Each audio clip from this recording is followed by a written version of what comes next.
I say it from me, right? And I'm saying you, maybe this doesn't relate to you, and maybe you relate to some of these.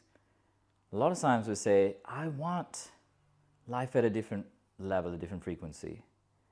And then so often we tend to resist that. We resist the very thing we say we want. Like you say, I want joy in my life. But then the moment you start to roll up your sleeves and look at yourself and start to do some work, it's like, oh, it's too hard. No, thanks.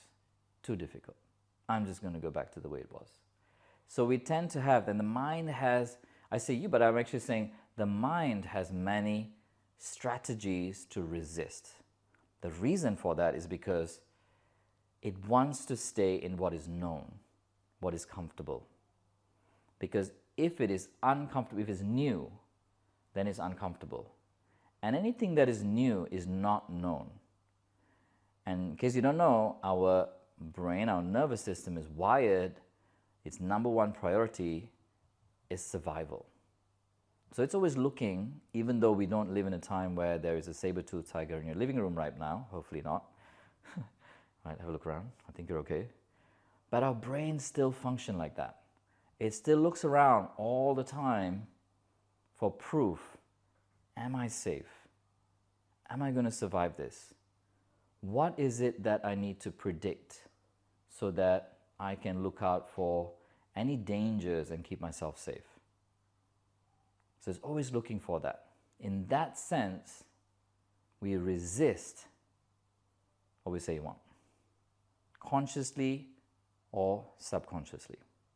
Healing can be on many levels. Healing can be on a physical level, healing can be on an emotional level, on an energetic level. But essentially, as a human being, how many of you have a sense that, we're something greater than this body and mind? How many of you have a sense of that? Right? Like we're something greater than this body and mind. And maybe it's not yet nameable, but maybe you just have a sense of that. And I just call it, we are energetic beings having a physical experience, right? So if you talk about healing from an energetic perspective, all healing is a raising of frequency. So in other words, if you look at diseases or diseases, and I'll explain in this session why I call it like that. It's not because I'm having troubles speaking. Diseases, because it comes from an unease. Right, and an unease which is exacerbated, which is prolonged, right? We generally call it stress. And how many of you have an idea that, or that most of our diseases has its roots in stress? How many of you already know this?